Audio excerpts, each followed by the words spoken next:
Entonces, ¿la creación de una sola agencia centralizada no fue una simple mejora administrativa? Fue una necesidad de supervivencia.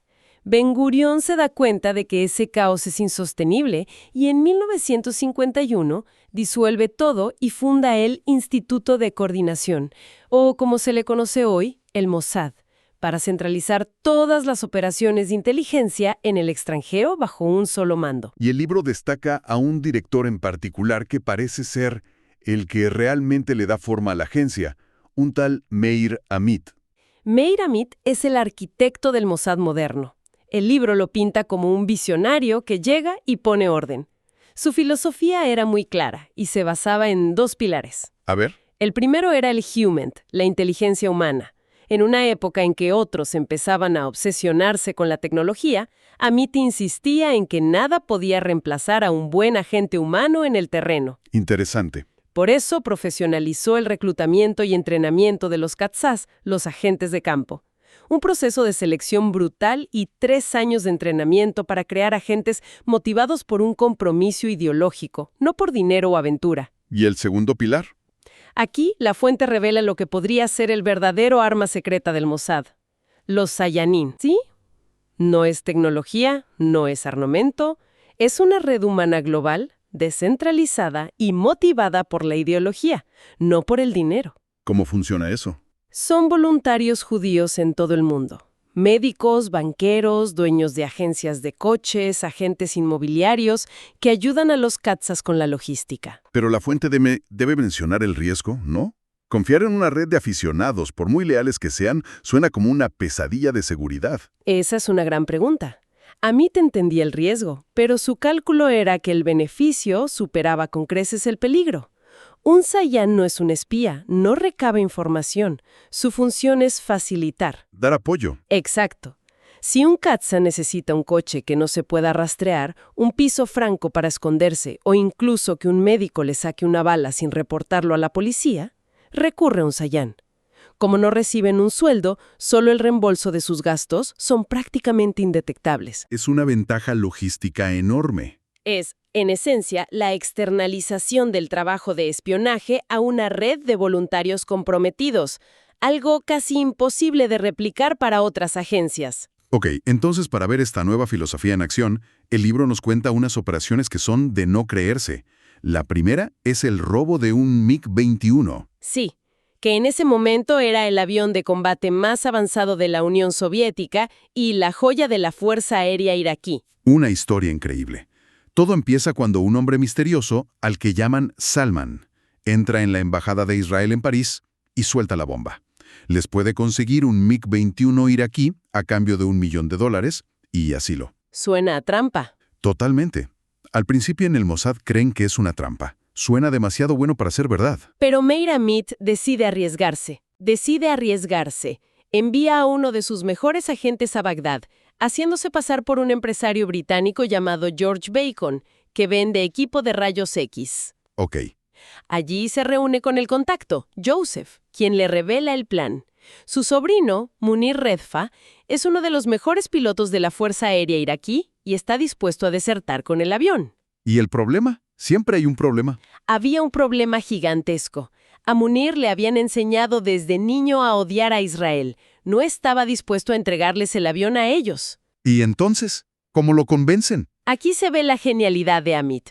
Vuela en secreto a Washington, se reúne con el director de la CIA y le pide un favor. Ah, involucra a los estadounidenses. Exacto. Poco después, un agregado militar estadounidense en Bagdad contacta a Munir y lo convence de que el avión en realidad es para los Estados Unidos, su aliado, y que Israel es solo un intermediario. Munir acepta. Pero sacar el avión es solo una parte del problema. ¿Qué pasa con la familia del piloto? No podían dejarla atrás, claro. Y aquí es donde la operación se vuelve una proeza logística. El Mossad, con la ayuda de los kurdos, organiza una operación paralela para sacar a toda la familia de Munir. ¿A toda? Estamos hablando de 43 personas. Los guían a través de las montañas hacia la frontera en una caravana clandestina justo antes de que Munir despegue. Increíble. ¿Y el día del vuelo todo sale según el plan? El día D, Munir despega en su MiG, vuela a ras del suelo para evitar el radar y cruza el espacio aéreo turco donde ya lo esperan cazas estadounidenses que lo escoltan. Finalmente aterriza en Israel. La operación es un éxito total y pone a Amit y a su Mossad en el mapa mundial de la inteligencia. Y luego está la operación que quizás los hizo aún más famosos. La captura de Adolf Eichmann, el arquitecto del Holocausto. Sí, La fuente lo narra casi como un thriller. totalmente. Pero lo fascinante aquí es que el éxito de la misión dependió tanto de la paciencia como de la audacia. Pasaron 2 años de vigilancia minuciosa solo para confirmar, sin lugar a dudas, que el hombre que vivía bajo el nombre de Ricardo Clement en un suburbio de Buenos Aires era, en efecto, Adolf Eichmann. 2 años de vigilancia. ¿Y cómo pasas de saber dónde está a sacarlo de un país soberano como Argentina sin que nadie se dé cuenta? Con un plan meticuloso liderado por otro agente legendario, Rafi Eitan. El equipo de secuestro sigue a Eichmann durante semanas, estudiando su rutina. Saben exactamente a qué hora baja del autobús de regreso del trabajo. ¿Y el día elegido? El día elegido esperan en un coche. Pero aquí la historia toma un giro casi cómico. ¿Cómico? ¿En la captura de Eichmann? Pues fíjate que sí. El agente que debía agarrar a Eichmann tropieza con su propio cordón desatado en el momento crucial. No es cierto. Tienes una de las operaciones de captura más importantes de la historia, planeada al milímetro y casi fracasa por un cordón. Es un recordatorio increíblemente humano. Rafi Eitan, el jefe del equipo, tiene que improvisar, y es él quien se lanza sobre Eichmann y lo mete al coche a la fuerza. Una vez que lo tienen, ¿qué hacen? Lo tienen secuestrado en un país extranjero. Lo llevan a un piso franco y aplican tácticas psicológicas diseñadas para quebrarlo. Lo mantienen desnudo, encadenado a una cama y en silencio absoluto durante 9 días. El objetivo, según el libro, era fomentar una sensación de desesperanza total antes de empezar a interrogarlo. ¡Qué brutalidad! Y finalmente, la fuga. La única forma de sacarlo era por aire, usando a la aerolínea nacional El Al. ¿Cómo metes a un hombre secuestrado en un avión comercial? Con una actuación digna de un Oscar. Lo drogan, lo visten con un uniforme de la tripulación de El Al y lo llevan al aeropuerto. Eitan y su equipo fingen ser un grupo de tripulantes borrachos que celebran el fin de un viaje y que están ayudando a su colega, que se pasó de copas, a subir al avión. ¿Y funcionó? Pasan los controles argentinos sin problemas, lo suben al avión y despegan rumbo a Israel para que sea juzgado. Pueden ser increíblemente pacientes y sutiles, pero el libro también muestra un lado mucho más oscuro y letal. La unidad de asesinatos, los Kidón. Así es. La fuente explica que esta unidad, cuyo nombre significa bayoneta, opera bajo un código de reglas muy estricto establecido por el propio Meir Ami. ¿Reglas para matar? 3 reglas principales. 1. No se asesina a líderes políticos, solo a terroristas confirmados. 2. Nunca se daña a las familias ni a los inocentes que estén cerca. Y 3. La más importante, cada ejecución debe ser aprobada personalmente por el primer ministro de Israel en turno.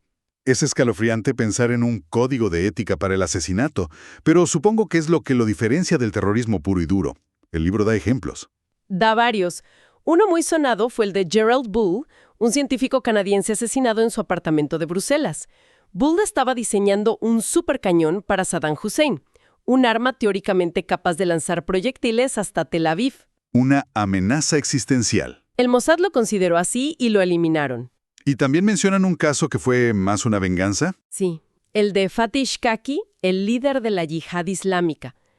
Tras un atentado suicida en Israel que dejó muchos muertos, el entonces primer ministro Yitzhak Rabin le da la orden directa al Mossad de encontrar y ejecutar a Shkaki. Y lo hacen. Lo rastrean hasta la isla de Malta. 2 agentes Kidón en una motocicleta se le acercan mientras camina por la calle y le disparan a quemarropa. Una operación limpia, rápida y que cumplía con las reglas de Amit. Entonces, lo que emerge de esta fuente es el retrato de una agencia forjada en la desesperación, que evoluciona hacia una máquina de inteligencia con una mezcla única de audacia, una paciencia casi infinita y una crueldad muy calculada. Exacto. Operaciones como el robo del MiG o la captura de Eichmann definieron su leyenda. Pero el libro no se queda ahí. También toca las enormes tensiones que estos métodos, esa filosofía de que el fin justifica los medios, generan, sobre todo con su aliado más importante, Estados Unidos. Claro. Menciona el caso del espía Jonathan Pollard, que fue un escándalo diplomático mayúsculo, y la continua sospecha de la existencia de otro topo de muy alto nivel, con el nombre clave Mega, dentro del propio gobierno estadounidense. Exactamente. Y eso nos deja con una pregunta central que se desprende de todo este análisis. La fuente describe una organización que se considera a sí misma por encima de cualquier escrutinio externo, justificando todas sus acciones, por extremas que sean, en nombre de la supervivencia nacional. Ajá. La pregunta para reflexionar es: en un mundo cada vez más interconectado y vigilado, ¿puede una agencia así mantener sus métodos del pasado sin generar conflictos devastadores, incluso con sus propios amigos? ¿Dónde se traza la línea entre la autodefensa legítima y la agresión en el sombrío mundo del espionaje?